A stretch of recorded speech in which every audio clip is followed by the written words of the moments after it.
Hi, I'm the Iron Tailor. I'm a costumer and steampunk maker. For the past 4 years, I've been sharing some of my projects through local classes and also through my blog, theirontailor.blogspot.com. There you'll find some detailed instructions and step-by-step pictures to walk you through the process of making these projects. I try to use a lot of recycled materials, very simple hand tools, and just basic skills. So these should be able to be done by pretty much anyone.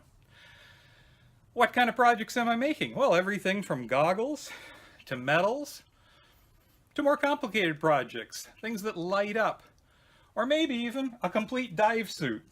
Now obviously this project's going to take you a little longer than a single video, but it can be done with those same simple tools and basic skills.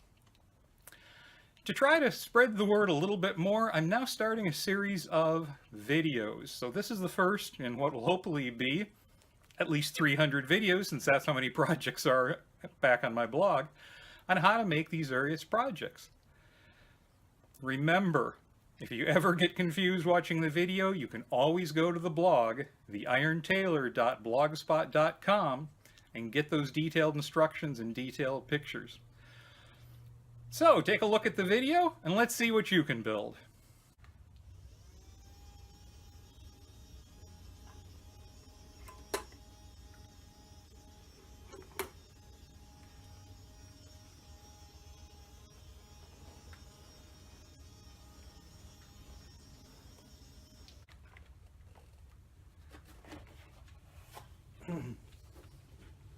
Well, here it is. This is my dive suit, all finished, at least for now. Big set of improvements. Took it up to WonderCon, got fabulous response. One of the best things, of course, is the bubbles. Whenever you are going to have pictures, you turn the bubbles on and people just go completely nuts. That's kind of a nice trick, and that's part of the idea I had of putting more lights, motion, sound into just about everything I have. So I thought I'd just briefly run over the pieces and parts of the suit. And remember, you can always go to the blog, theirontailor.blogspot.com, to see how each piece was made and how I put the whole outfit together. Because I did build this over a couple of years. The actual suit started with a totally different helmet and collar system. It was pretty well received, but I didn't like it. It was uncomfortable to wear. You were dying inside of the glass bubble. The Mark II helmet, much better. A lot of details on how I made that, and definitely worth taking a look at that. So let's start at the top with the helmet. The helmet's actually two pieces. This collar, which is very light, sits loose. I realize I could pin it down to the suit, but this is real comfortable and real easy to work, and it doesn't seem to detract from the look of it. I generally will tuck the back edge behind the octopus's head, and it looks pretty good. I did add the big Adventure Team tag. When I don't have that, you can see I've got this small, it's actually a Disney pin for the Nautilus and Squid, which goes over real well with the steampunk group. Top of the helmet doesn't have any actual glass in the portholes. That means it breathes pretty well. You've got open ports on either side, the big one in the front, the one in the top. On the back is the section that I added to the original plans, and that is this, it's basically just a tube. And again, you get bonus points for using freebies from other cons. This was one of the Fox poster tubes, and I just fancied it up a little, painted it. It's just to hide and hold the bubble machine. The bubble machine will work in a variety of different angles, but straight up and down. This is the only one I could find that would do that, and it's from Disneyland. So there we go. And if I ease it out a little here,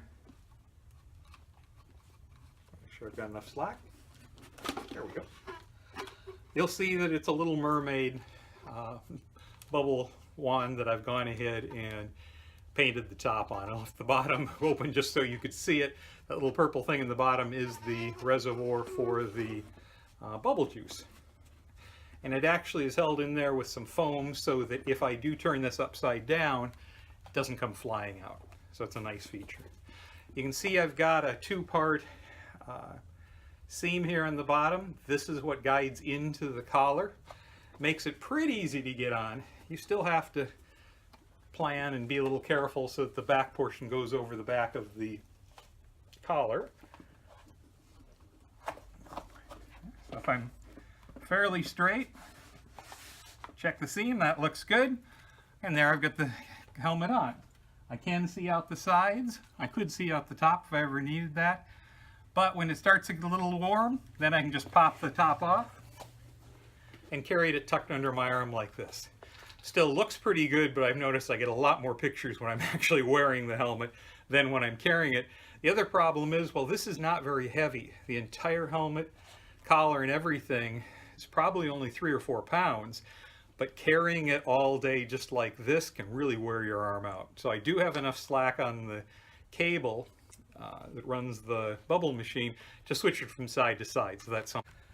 The control panel here in the middle is probably the most steampunk part of this. It's the only thing that really takes it from a historic Mark V dive helmet and suit and gives you a steampunk feel for it. So instead of a long hose going back up to the surface, I'm supposedly making my own oxygen with this device. So I have some valve handles that I can move around and play with. I've got my gauges. Again, the gauges are the tin gauges I've been making for years, and you can see those on the blog as well. On the side, I put a couple of brushed aluminum bottles. These, of course, came from the dollar store, and they were just little spray bottles for, like, hairspray that I pulled the triggers off the top, and they're very lightweight, which is nice. And they're just held to the belt that goes completely around me with a little bit of elastic, and then I did put a dab of rubber cement to make sure that they don't slide up and down. Hoses on those really don't go anywhere. They come up here and they're just tacked to the suspenders that go up over my neck, so that's kind of a nice feature. Here at the top I do have a couple of little tiny micro switches. Now those are hooked. Hopefully you can hear the deep breathing. One of those is hooked to a little Darth Vader breathing chip that I have tucked inside the box. The other one's still open. I've got an additional 3.5-inch headphone jack that I can hook one of my auxiliary cables to and run something else. Originally I ran the bubbles from that. All the pictures showed my hand over the control panel trying to run it. Now I've got that rigged to a little switch here in my hand. Cable goes up my sleeve, comes out, and I had to put an extension on it. But this I can just reach down, press with my fingers, and get bubbles anytime I need it. So great improvement. It was a lot more fun to play with. The control panel does light up. There's a little circuit on it, just a pair of flashlight bulbs on little displays. I fancied up the wiring. I left it exposed by just coiling it. You could either wrap it around a pencil or you can use a little coiling machine, and I've got the details on how to build one of those on the blog as well. Knife switch is just, there's nothing that says mad science more than open knife switches like that. Those are still available from scientific suppliers on Amazon. If you put in knife switch, you'll find these. They run a couple of bucks each.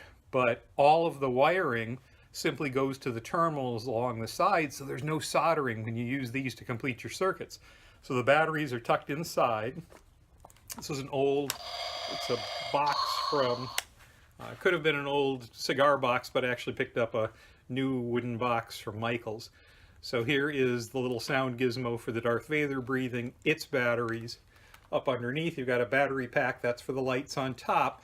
The reason you have some foam here is there are slots here on the side as well as the top and bottom that I could run some suspenders through or anything if I want to hang this on another device. I've used it for a control panel for my rocket packs, and I just mount it right to the suspenders. So it's versatile, it can move from unit to unit, and that's kind of nice. This one I'm probably just going to leave dedicated now to my dive suit, since I have dressed it up with all these other things. But if I need it, I can quickly move it. Okay? All I'd have to do is go to the back, remove a few of those safety pins, and Reggie, my backup octopus, pops right off. Okay, he's wearing his goggles to prove that we are indeed steampunk. A little further down here, I've gone ahead and mounted the small octopus here in the front. And he can pop out, but he goes to the side for when I'm walking through the crowds. In fact, if I'm holding the helmet, holds right on top of him, and so nothing moves. It's kind of nice. Then when I'm ready for a shot, he pops right out. Okay, one more reset so you could see the boots. In the real suit, these were actually kind of Crocs made out of iron or lead to give you that weight and you'd shuffle along. I've gone ahead and just pulled up a pair of antique steel toes. Before they actually built the steel toe into the shoes, you could wear these external to your foot. I picked these up when I was a safety guy and I always liked showing off some of the old vintage gear. So when I quit doing that, I hung on to these because I knew that eventually this is what they would become, and they're perfect for this. They're fairly lightweight. I can take them on and off, which means I can put them on once I've driven to my location because they'd be impossible to drive in. I did add the nice gaiters, tall gaiters, and there is a video on how I built those. These are actually just made from a recycled pair of old pants. I cut the legs off and I went ahead and put in the eyelets, did a little bit of custom sewing on the back, but that was just a matter of marking it and sewing a single seam. So very, very easy to do. I like the way they dress up the suit. When I was making them, they looked really light. The contrast between the gaiter itself and the pants is really pretty good. Dressed them up nicely. These I'll be able to move to other things. If I'm looking for something, maybe I want to go with a tropical weight khaki uniform, I might use these instead of tall boots, and they would certainly be much cooler and more comfortable. So that's the dive suit. Again, a lot of pieces and parts, nothing really that hard or difficult to build. Just takes you a little time. Probably the helmet's the toughest thing. With the made out of the EVA foam, still is pretty cheap. I think I was only about 30 bucks total, well maybe 40 with all the paint, but I've had people come up swearing that it was an honest to goodness brass helmet, so it really does the job and it tops the outfit off real well. So until we come up with another project, keep watching the blog.